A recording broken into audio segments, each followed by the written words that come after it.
चित्तौड़गढ़ भारत के राजस्थान राज्य के चित्तौड़गढ़ जिले में स्थित एक नगर है। यह मेवाड़ की प्राचीन राजधानी थी। भारत के महान वीर महाराणा प्रताप सिंह यहीं के राजा थे। इसे महाराणा प्रताप का गढ़ और जौहर का गढ़ भी कहा जाता है। चित्तौड़गढ़ शूरवीरों का शहर है जो पहाड़ी पर बने दुर्ग के लिए प्रसिद्ध है। चित्तौड़गढ़ की प्राचीनता का पता लगाना कठिन कार्य है, किंतु माना जाता है कि महाभारत काल में महाबली भीम ने अमरत्व के रहस्यों को समझने के लिए इस स्थान का दौरा किया और एक पंडित को अपना गुरु बनाया, किंतु समस्त प्रक्रिया को पूरी करने से पहले अधीर होकर वे अपना लक्ष्य नहीं पा सके और प्रचंड गुस्से में आकर उसने अपना पांव जोर से जमीन पर मारा, जिससे वहां पानी का स्रोत फूट पड़ा। पानी के इस कुंड को भीमताल कहा जाता है। बाद में यह स्थान मौर्य अथवा मौर्य वंश के अधीन आ गया। इसमें भिन्न भिन्न राय हैं कि यह मेवाड़ शासकों के अधीन कब आया, किंतु राजधानी को उदयपुर ले जाने से पहले 1568 तक चित्तौड़गढ़ मेवाड़ की राजधानी रहा। यह माना जाता है गुलिया वंशी बप्पा रावल ने 8वीं शताब्दी के मध्य में अंतिम सोलंकी राजकुमारी से विवाह करने पर चित्तौड़ को दहेज के एक भाग के रूप में प्राप्त किया था। बाद में उसके वंशजों ने मेवाड़ पर शासन किया जो 16वीं शताब्दी तक गुजरात से अजमेर तक फैल चुका था। अजमेर से खंडवा जाने वाली ट्रेन के द्वारा रास्ते के बीच स्थित चित्तौड़गढ़ जंक्शन से करीब 2 मील उत्तर पूर्व की ओर एक अलग पहाड़ी पर भारत का गौरव राजपूताने का सुप्रसिद्ध चित्तौड़गढ़ का किला बना हुआ है। चित्तौड़गढ़ वह वीरभूमि है जिसने समूचे भारत के सम्मुख शौर्य, देशभक्ति एवं बलिदान का अनूठा उदाहरण प्रस्तुत किया। यहाँ के असंख्य राजपूत वीरों ने अपने देश तथा धर्म की रक्षा के लिए असिधरा रूपी तीर्थ में स्नान किया। वहीं राजपूत वीरांगनाओं ने कई अवसर पर अपने सतीत्व की रक्षा के लिए अपने बाल बच्चों सहित जौहर की अग्नि में प्रवेश कर आदर्श उपस्थित किए। इन स्वाभिमानी देशप्रेमी योद्धाओं से भरी पड़ी यह भूमि पूरे भारतवर्ष के लिए प्रेरणा स्रोत बनकर रह गई है। यहाँ का कण कण हमें देशप्रेम की लहर पैदा करता है। यहाँ की हर एक इमारतें हमें एकता का संकेत देती हैं। इस किले ने इतिहास के उतार चढ़ाव देखे हैं। यह इतिहास की सबसे खूनी लड़ाइयों का गवाह है। इसने 3 महान आख्यान और पराक्रम के कुछ सर्वाधिक वीरोचित कार्य देखे हैं, जो अभी भी स्थानीय गायकों द्वारा गाए जाते हैं। यह भवन राणा पूंजा के मेवाड़ के इतिहास में महत्वपूर्ण योगदान को याद रखने हेतु व शिक्षा के प्रचार प्रसार हेतु निर्मित किया गया है।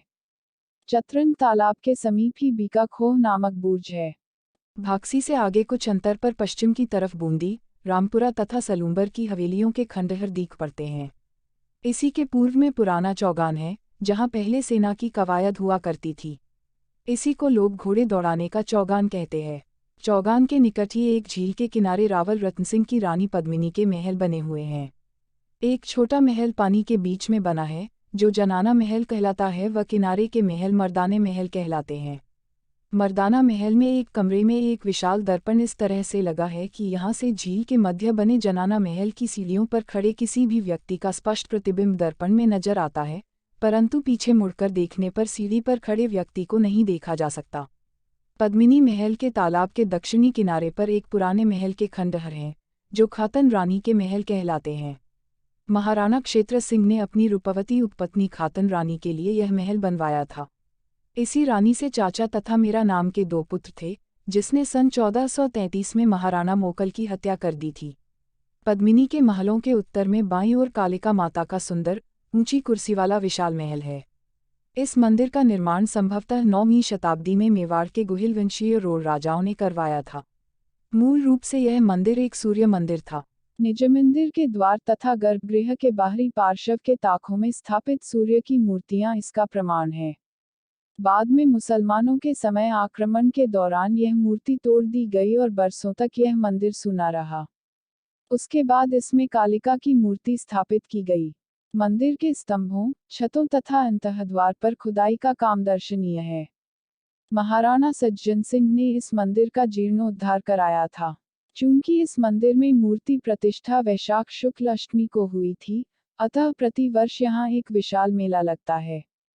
कालिका माता के मंदिर के उत्तर पूर्व में एक विशाल कुंड बना है, जिसे सूरज कुंड कहा जाता है।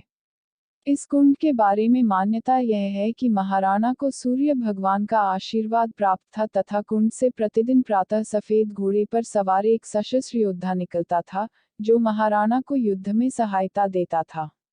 13वीं शताब्दी में निर्मित इन महलों का जीर्णोद्धार महाराजा कुंभा द्वारा कराए जाने से इन महलों को महाराणा कुंभा का महल कहा जाता है। प्रवेश द्वार बड़ी पोल तथा त्रिपोलिया कहे जाते हैं। खंडहरों के रूप में होते हुए भी ये महल राजपूत शैली की उत्कृष्ट स्थापत्य कला दर्शाते हैं।